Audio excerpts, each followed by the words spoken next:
بسم اللہ الرحمن الرحیم۔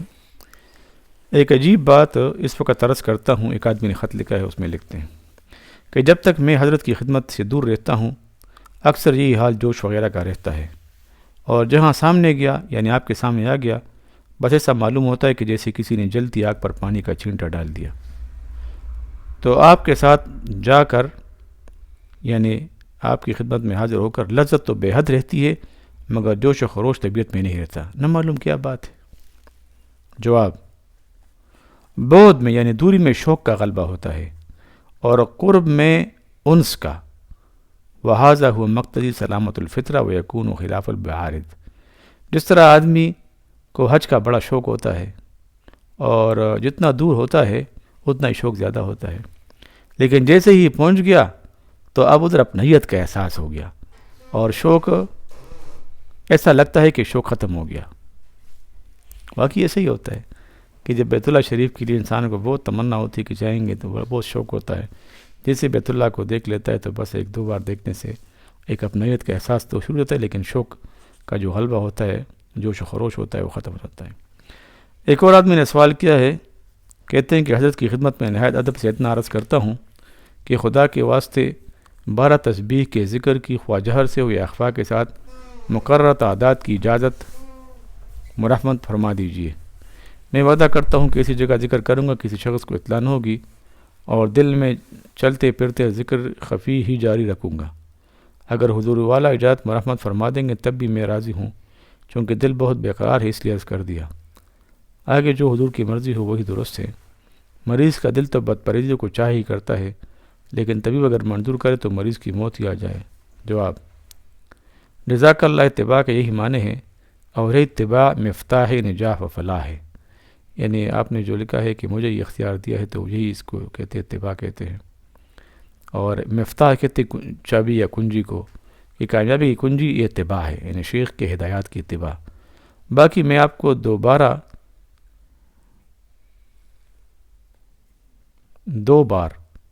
اجازت دے چکا ہوں، آپ اسی طرح کیا کریں جیسے میں نے آپ کو کہا ہے۔ 2 بار حضرت نے کچھ کہا ہوگا تو اس طرح۔ ایک اور آدمی نے خط لکھ کے کہتے کہ ہفتہ عشرہ سے دل کے اندر از غیب یہ تقاضا شروع ہے کہ حالات باطنہ سے حضور کو مطلع کر کے علمی ترقی و عروج و درجات باطنہ کی درخواست کروں، لہذا بتقاضۂ مذکورہ کچھ عرض کرتا ہوں۔ اب یہ حالات جیسے ہوں، خواہ اچھے ہوں یا برے، حضور کی توجہ انور فیض کے ثمرے ہیں، یعنی آپ نے جو توجہ مجھ پر کی ہے اس کے جو فائدہ مجھے ہوا ہے یہ اس کی وجہ سے ہے، ورنہ کیا ہستی بچہ شیر خوار کی بحر ناپیدا کنار میں غوطہ زنی کرے۔ یعنی چھوٹا سا بچہ ہو، ایسا دریا جس کا کوئی کنارہ نہ ہو، اس میں کیا وہ تیرے گا، غوطے لگائے گا۔ بفضل تعالی و بدعائے حضور طبعاً عبادت کی رغبت و معصیت سے نفرت پیدا ہو گئی ہے۔ ادنا سے ادنا معصیت یعنی گناہ کو سبب پرسش و ادنا خیر کو موجب نجات معلوم ہوتا ہے۔ گو ہر لحظہ غفلت و معصیت ہی میں گزرتا ہے۔ قلب ذکر سے بے حد مانوس ہو گیا ہے، اب زیادہ دیر تک مہلت نہیں دیتا۔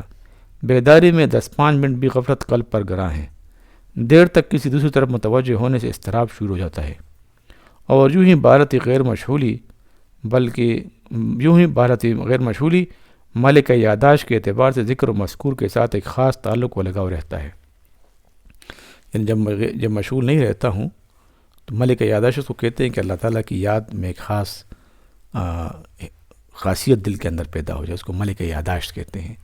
ملکہ کیپیسٹی کو کہتے ہیں، اور یاداشت کہتے ہیں کسی کی یاد دل میں بس جائے، رچ جائے، اور وہ ہر وقت یاد رہے۔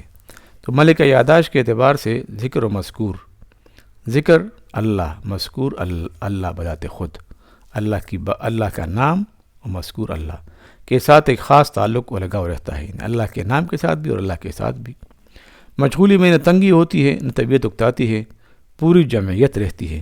ذوق و شوق، سوز و گداز، سرور و مستی، علم و یقین، رضا و تسلیم، انس و محبت میں ہر لمحہ، ہر آن، ہر گھڑی ترقی محسوس ہوتی ہے۔ تصور اس مزاج کا رہتا ہے، وساوس و خطرات کو اسی تصور سے رفع کرتا ہوں۔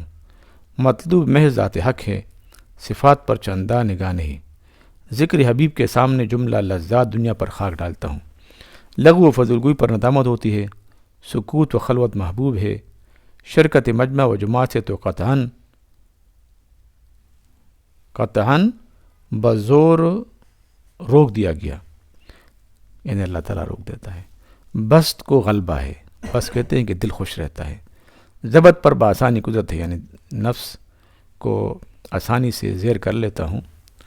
نیشی و پستی کا یہ غلبہ ہے کہ اگر اختیار ہو تو از خود میں دھنس جاؤں۔ دعویٰ کا وہم تک بھی نہیں ہوتا۔ دل میں یہی بات گڑی ہے کہ اس پرسش پر صاف یہی کہہ دوں گا، یعنی اللہ تعالیٰ کے سامنے، کہ الہی میں کچھ نہیں، سراپا تقصیروار ہوں اور بالکل مفلس ہوں۔ میرے پاس جز امید مغفرت اور کچھ بھی نہیں۔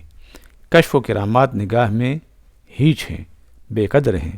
خلوت سے زیادہ خدمت ہی پسند ہے، خلوت سے زیادہ خدمت ہی پسند ہے۔ اسی کی توفیق کی درخواست سے، ہجر یار سے دل بے قرار ہے، زندگی سے جی بیزار ہے۔ دنیا بلا و قید سی لگتی ہے اور اس سے جلد چھوٹ جانے کی تمنا ہے۔ اصل وطن کی رغبت ہے، یہاں کی بودوبار سے سخت بے کلی ہے۔ ولولہ شوق ہجرت سے قلب لبریز ہے۔ مدینہ طیبہ مرنے کی ہوس ہے۔ بلا و مصیبت میں تشویش و پشیمانی نہیں، بلکہ گاہے تو اس کی طلب پیدا ہو جاتی ہے۔ ادنا و ضروری تعلق بھی گراں ہیں، حتیٰ کہ جامعتاً بھی بار ہے۔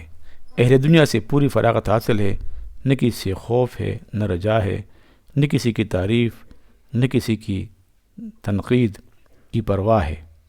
اللہ تعالیٰ پر ہر حال میں پورا بھروسہ ہے۔ ہر صورت میں ان کو اپنا شفیق ہی جانتا ہوں۔ ان حالات میں جو قابل اصلاح ہوں، امید ہے کہ ان کی اصلاح فرمائی جاوے گی۔ تحقیق جواب لکھا ہے، ماشاء اللہ حالات رفیع ہیں، سب کا حاصل عبدیت ہے، خالص و سرایت سنت ہے، مبارک ہو ثم مبارک ہو۔ الحمدللہ رب العالمین والصلاۃ والسلام علی رسول اللہ۔ اللہم انا نسألک رضاک والجنہ ونعوذ بک